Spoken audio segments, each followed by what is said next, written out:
Next question. What does the 4x in Bellum 4x pledge specifically refers to? 4 times increase in global renewable energy. अब 4x कुछ 4 times से related तो है. Bellum is where COP30 UNFCCC United Nations framework convention on climate change की COP30 Belum Brazil में हुई. वहां पर besides other measures Belum 4x pledge was adopted. So it refers to 4 times increase in global renewable energy capacity. हो सकता है quadrupling और 4 times हम कर रहे हैं production and use of sustainable fuels by 2035, reducing fossil fuel use by 40% by 2030 के 4x कम कर देंगे. 4 new international climate funds. अब बेलम भी सबको पता ही है UNFCCC COP30 का बेलम ब्राजील में हुआ था, तो उसी से रिलेटेड कुछ होगा. Whereas do tell me in the comments. एक आपने मुझे बताना है कि मुडुमलाई कहाँ पर है, नेशनल पार्क टाइगर रिजर्व कौन सी स्टेट में है. दूसरा आपने मुझे ये बताना है कि COP31 कहाँ पर होने वाला है.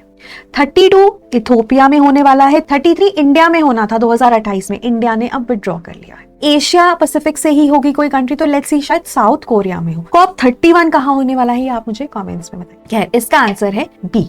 हमने 4x करनी है, ना केवल production but use of sustainable fuels by 2035. अब प्रोडक्शन और सस्टेनेबल फ्यूल्स या यूसेज ऑफ सस्टेनेबल फ्यूल्स में आपके पास बायोफ्यूल्स, बायोगैस, हाइड्रोजन आते हैं, and they would be helping us in decarbonizing the hard to abate sectors. जैसे ग्रीन हाइड्रोजन ना आप बहुत ज्यादा यूज करने वाले हो in iron and steel, aviation industry. अब ये ना CEM future fuel action plan है, उसके इन लाइन है. क्लीन एनर्जी मिनिस्ट्रियल का फ्यूचर फ्यूल एक्शन प्लान है, उसके ये इन लाइन है. बट क्लाइमेट एक्शन नेटवर्क करता है कि ये गलत है, क्योंकि इससे ना लैंड यूज और लैंड यूज चेंज हो जाएगा, जिससे कि बायोडाइवर्सिटी को नुकसान पहुंचेगा. आप सस्टेनेबल फ्यूल्स बनाने के लिए, बायोफ्यूल्स बनाने के लिए लैंड को यूटिलाइज करोगे, वहां पे क्रॉप्स उगाओगे और उससे बायोडाइवर्सिटी को फर्क पड़ सकता है.